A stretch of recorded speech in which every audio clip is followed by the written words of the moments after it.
Today you're going to be looking at exploring square numbers and triangular numbers.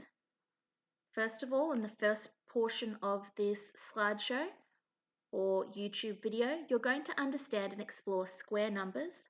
What do they look like and what pattern do square numbers have?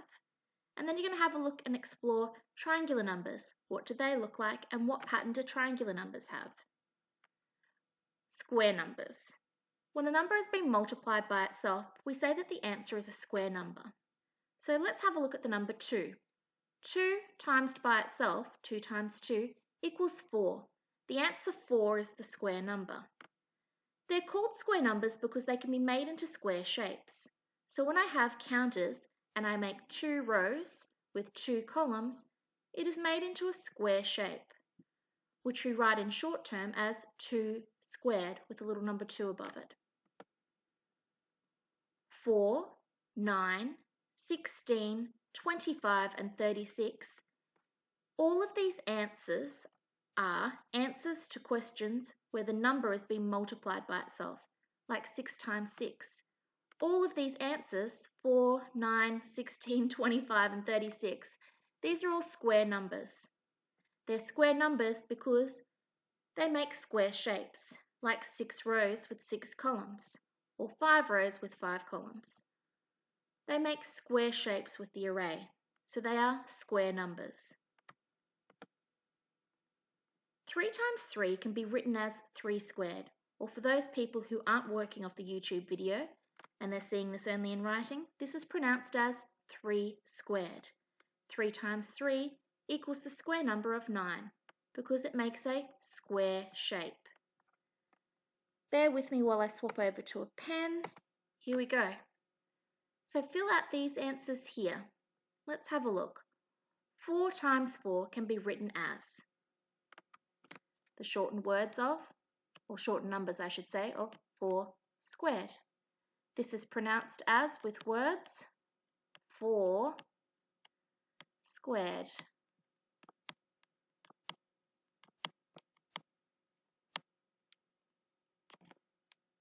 Four times 4, or 4 squared, gives you the squared number answer of 16. And again, we know this because it makes a square shape with our array. I'm swapping over now to a highlighter because it says to, oh my goodness, it says to shade the answers to each square sum on our 100 chart. And then in this box here later, you will tell me about what you notice about the numbers that you have shaded. What pattern are you seeing?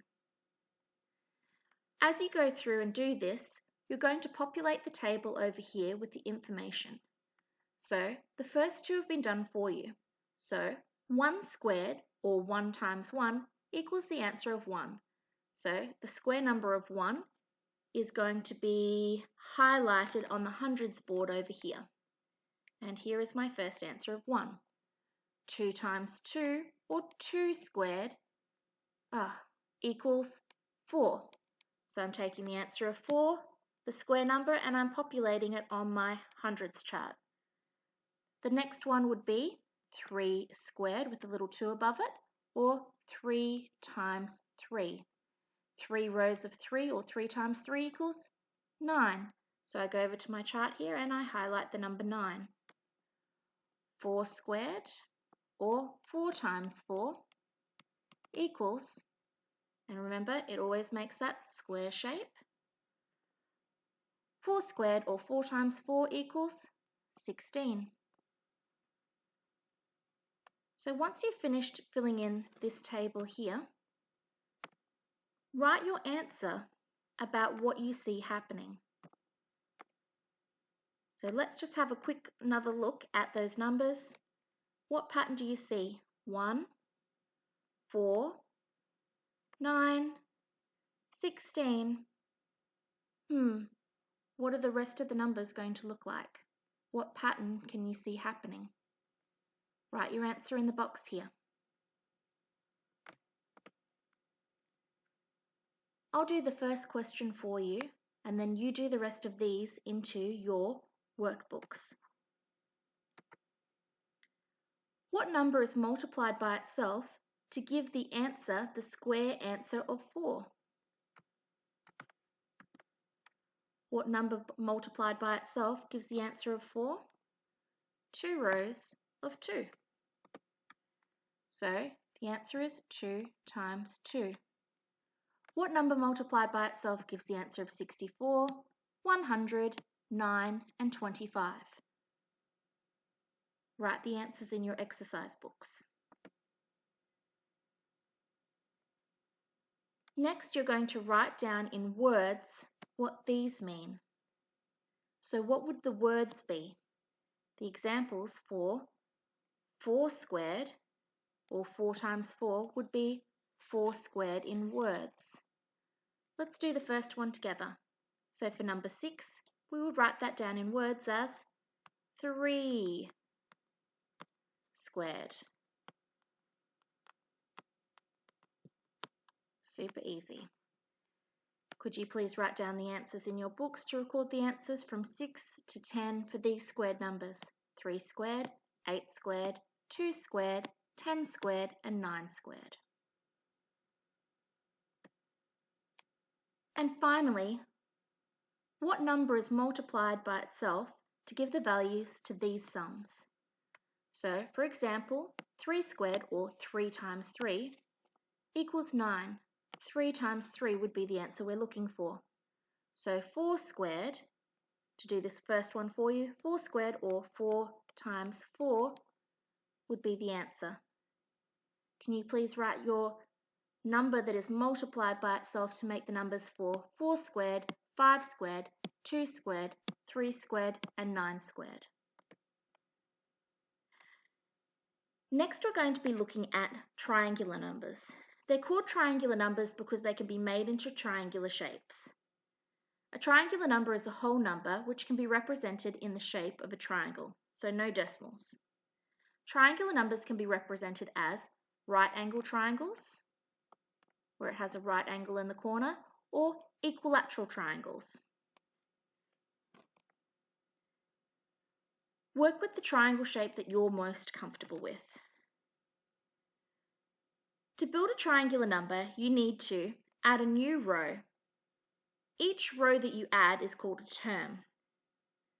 The new row goes below or next to the longest row of the triangle that you have, and the new row has one more counter than the one that you had previously. So for example, if we used an equilateral triangle, our first one would be, let me just swap over to a laser pointer. Our first one would be, our first term would be 1. It would have one counter. Then if we added 2 extra counters beneath that in the second term, 1, 2, it would have a total of 3 counters. Then in our third term, we would add another row of counters. We would have the 2 counters, but would add one more.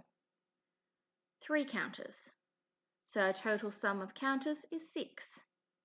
In the fourth term, or fourth triangular number, you have your first term, your second term, your third term, and your fourth row here is the fourth term. 1 counter, 2 counters, 3 counters, 4 counters. All of the counters added together equals 10 counters. You can see that this is a growing pattern. 1 counter, 2 counter, 3 counters beneath, 4 counters beneath, so the next number would have how many counters? Yeah, 5 counters beneath. 10 plus 5 equals 15. So in our fifth term, we would have a triangle number of counters with an extra row of 5, and it would be a total of 15 counters. That's in an equilateral model. You can also do a right angle model. 1 counter, 2 counter, 3 counters added, 4 counters added, and they're added in layers on each term. Use counters or draw representations to build the next 3 triangular numbers after 10. So if you were going to draw the fifth term here, because remember we've got 10, you would draw 15 counters. And you're going to tell me how many rows does each triangle have. So if I was going to do the first one for you, bear with me.